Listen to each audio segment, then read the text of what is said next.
Dora, de qualquer forma, essa foi a primeira agenda de Lula após a manifestação de ontem de Jair Bolsonaro e, claro, são temas importantes, mas o que vale mais a pena a gente discutir agora é em relação ao silêncio do presidente Lula, que não quis fazer comentários em relação à manifestação. Inclusive, ele foi perguntado por um jornalista e alguns integrantes do PT criticaram esse jornalista por ter feito essa pergunta. Agora, ele não quis falar. É um posicionamento correto? É melhor para que não incendeie a militância do PT?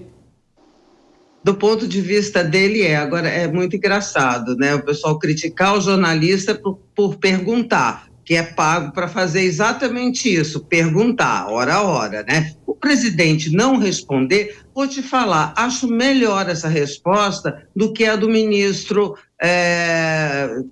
do ministro da Comunicação, dizendo que estava vendo futebol, quer dizer, procurando, desprezar. Aí, por isso que eu chamei de passada de recibo, né? Então, o presidente, claro, não quer alimentar do ponto de vista dele, como foi uma manifestação grande, Tiago, se fosse algo pífio, se tivesse, como se diz agora, flopado, claro que o presidente ia comentar, evidentemente, é do jogo, é da luta política, né? Então, eu acho que o silêncio é uma posição, né? Assim, não vou comentar, até porque não dava para ele ia fazer que tipo de comentário sem se arriscar a, falar alguma coisa inadequada. Acho que nesse caso o silêncio foi politicamente de acordo. É isso mesmo, Vilela?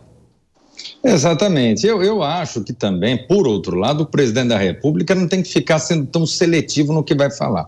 Ele dá palpite em tanta coisa que é do seu interesse e, eventualmente, quando questionado sobre outros temas, talvez vem com essa de não falar ou toma alguma atitude que não é a mais adequada. Eu acho que uma pessoa que é encarada de peito aberto a tratar de um tema como esse, eu acho que pode dar uma resposta lacônica, dizendo, olha, é direito de qualquer cidadão se manifestar. Teve uma manifestação na Avenida Paulista e qualquer grupo político pode fazer em qualquer lugar do Brasil. E pronto. Acho que tentar, eventualmente, esconder o que aconteceu, ou, como a Dora bem colocou, no caso dos ministros que tentaram vir com algum tipo de gracejo, aí, ao meu ver, eu acho que é uma bobagem de outro mundo e que realmente acaba fazendo com que demonstre que eles sentiram o recado.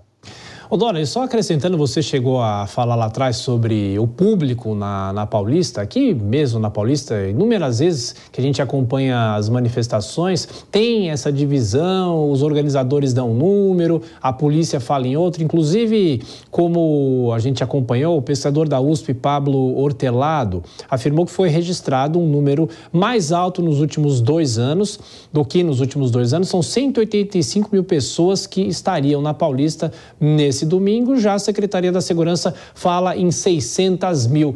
Não há uma necessidade de se adotar algum procedimento mais correto para que a gente possa ter uma ideia de quantas pessoas participam das manifestações? Lembro que recentemente até a gente teve uma discussão sobre as diretas já, quantas pessoas estariam na Praça da Sé, no Anhangabaú, e tem muita defasagem de números e discussões sobre isso, não é? Tem muito chute, né, Tiago? Mesmo lá nas diretas, e eu me lembro, quando é que veio aquele Papa nos anos 80? Qual foi? Foi João Paulo II também? João Paulo, sim.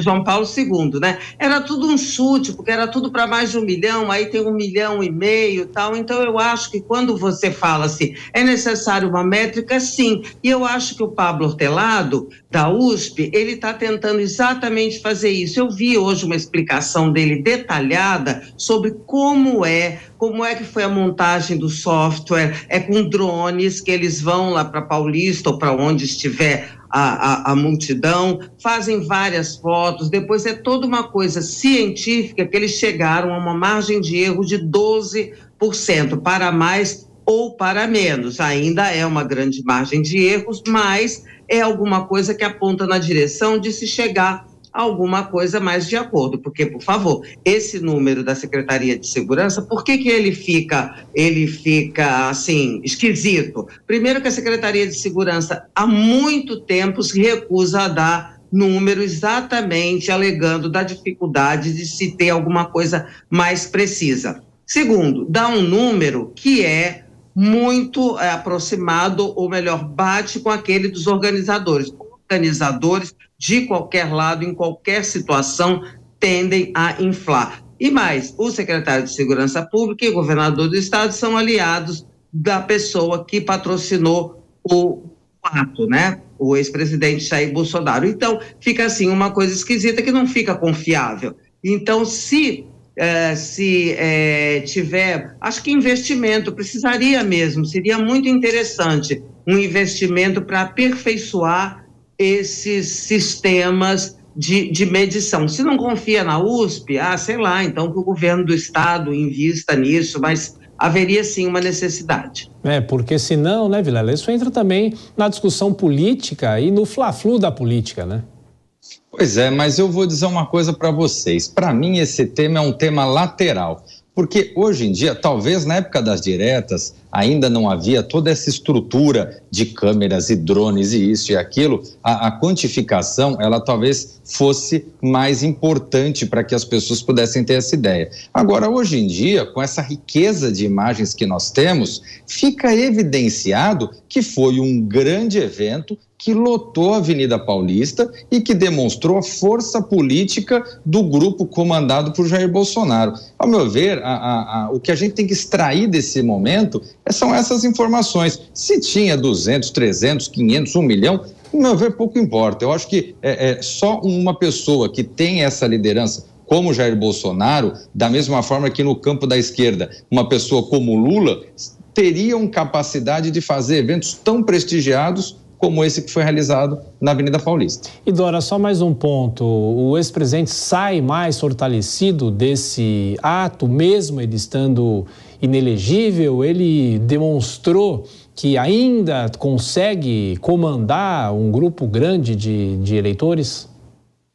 Sem dúvida alguma, ele e toda a estrutura dele consegue, veja, ele não tinha mais a estrutura da presidência, né? Isso é um dado a favor dele, ele mostra que não está isolado. Se alguém pensar, Jair Bolsonaro isolado, de jeito nenhum. Uma dúvida que eu tenho, gente, é quanto ao discurso moderado, sabe? Claro que para a ocasião era preciso moderar o discurso. Aí eu me faço duas perguntas. Primeiro, se ele tem capacidade de ser atendido, como foi, quando pede moderação, né? Porque ninguém, a não ser o pastor Silas Malafaia, porque aí é outra história, mas as pessoas que estavam lá atenderam o pedido. Ele podia ter feito isso lá atrás, de pedido para as pessoas voltarem para suas casas, que o resultado eleitoral precisava ser respeitado e evitado, talvez, o 8 de janeiro. E a outra pergunta que eu me faço, gente, é se os apoiadores vão gostar do discurso de moderação, se ele for perpetuado, sabe? Porque a gente sabe que a radicalização, a agressividade, ela sempre mobiliza, né? Qualquer grupo político, principalmente nessa situação que a gente está. Então é interessante notar, e eu destacaria esses dois pontos.